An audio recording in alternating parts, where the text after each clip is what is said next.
YouTube was good. Hey man, I know man, it's been a minute. I know. Before you get into this video, like, subscribe, dislike, do whatever you got to do. But man, today I want to come at y'all from a different perspective and a different angle. If you know what I mean? But nah, real quick, seriously, major issue in our day and time.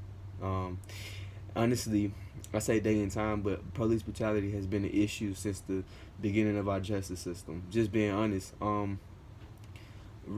I've been doing a little bit of research on it, so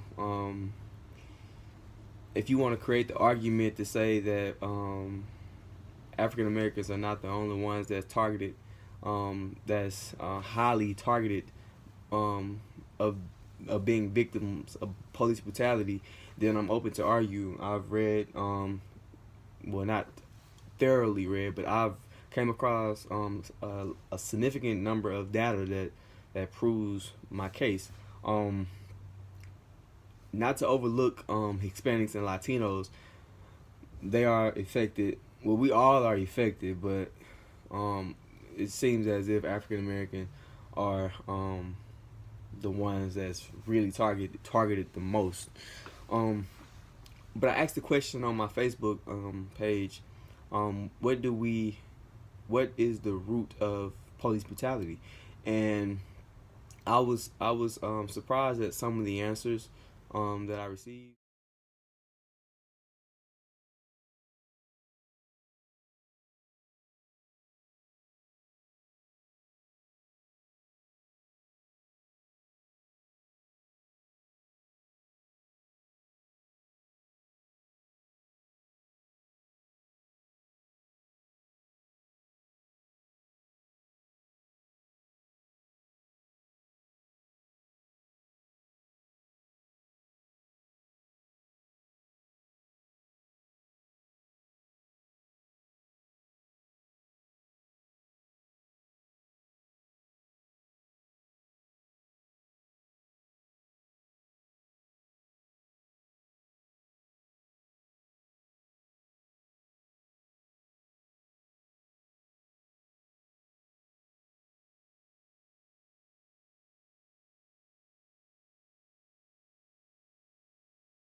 The one that really just stood out was power.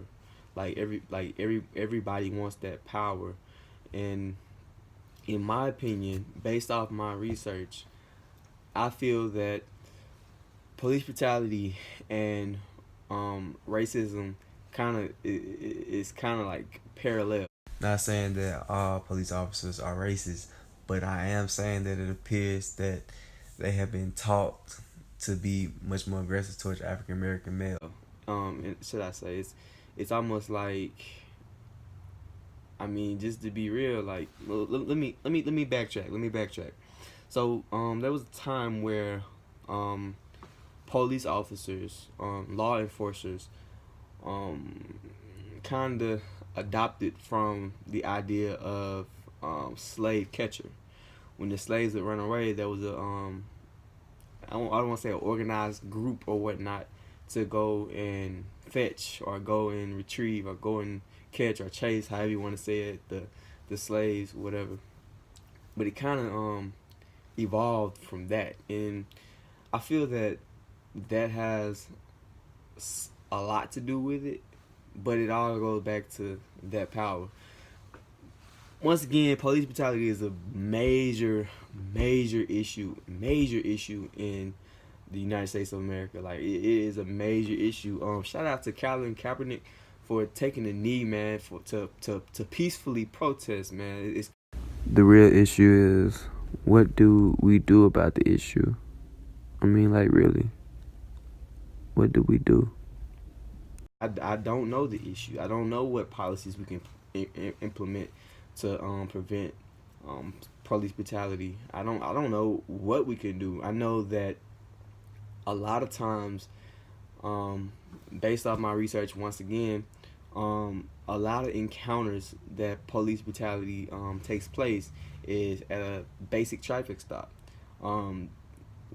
based on, I might be saying this wrong, but if I am, forgive me. But the police officer, they don't have the right to search your vehicle, or they don't have the right to ask you to step out of the car, unless this is where I think a lot of people is like getting it crazy, unless they assume or have a gut feeling, or I'm using the wrong words right now, but unless they have these speculations or assumptions that something is going on, or unless they are suspicious of some type of criminal act.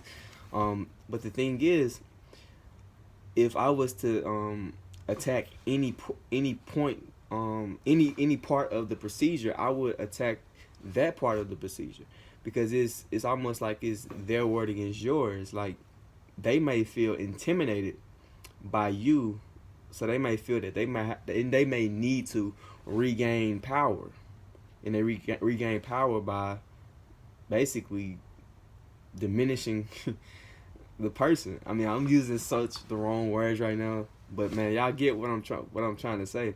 So we can't say let's do away with the police officer doing his job, because that's the job to enforce the law, to protect the citizens. Protect the citizens. That's the thing. Protect the citizens. That's the job of a police officer. So I feel that based off all the modern technology, I feel that every police officer, when he is on, or she is on duty, they should have a 24-hour body camera on and running, no matter whether it's a big issue or a small issue. That body camera needs to be rolling. And on the scene, when a person is pulled over in that police car, there needs to be at least 2 officers, and another officer needs to come to assist the situation.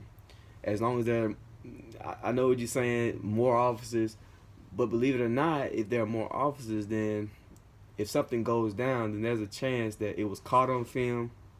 The big I don't lie. The big I don't lie. So it was caught on film. So that's just I feel that that's the best thing that I can come up with right now. Of course, I can come up with other things, but that's like one of the best things I come up with. That not only that protects the citizens, but that also protects the officer that risks his life every day for us. You know, I am mindful of police brutality, but I also am mindful of the condition of our society. And yes, police officers do risk their life daily every time they put on their badge, because they are probably the number one hated group of people in today's time. Just how I feel. I'm sorry I'm making this video long, but man, I'm just going based off my findings and like my opinion. And in my opinion, you know, it's just my opinion. But I've come to the conclusion that by me seeing and witnessing police brutality, whether it's through social media or hearing about it or reading an article about it, now I'm traumatized by the fact that, man, this police officer can gun me down. I'm reminded of Trayvon Martin and the other young people that were unarmed that were killed by the police. You know, so anytime I see blue lights, anytime I see a police officer, I don't do anything wrong. I don't break any laws. I stay in my lane. I do my own thing. I don't care what other people think. So I'm not trying to act out of character to impress them. So I'm walking this. I'm trying my best to walk the straight and narrow. But anytime I have any encounter with the police officer, I feel threatened. I'm not gonna lie. I fear for my life. You know, I try to avoid every situation of having an encounter. I even try to go as far as to try to get to know the individual, not as a police officer, but get to know the individual. My opinion on dealing with encounters with the police officer, I apologize for making this video so long, but I just got to get it out, man. I was thinking about it yesterday, but my opinion with the police officer. First off, you cannot, if you try to fight them on the crime, on the scene of a crime, you will lose every time. I mean, unless you just want to get beat up by the police, man, don't try to fight them on the scene of crime. Man, try to get as many. If a situation do go south, try to get as much evidence as possible. Fight them in the court of law. I know it sounds crazy, and I know you're probably saying that in the court of law you still gonna lose. But man, if you lose in the court of law, that means you are still alive, and that's the bottom line, man. I'm not saying kiss their butt, but I'm saying be respectful of them. Like, be respectful of the little authority that they do have. You know, I'm not saying like bend over and touch your toes and twerk for them, but I'm saying when they ask you something, answer. You know, answer politely. The scripture says a soft answer turns away wrath, but a stirred words stir up wrath. You know, don't try to be a butthole. Like, if you don't have a law degree, don't try to be a lawyer. You see what I'm saying? Like, just, man, be safe. Be safe. Oh yeah, I apologize for my unprofessionalness.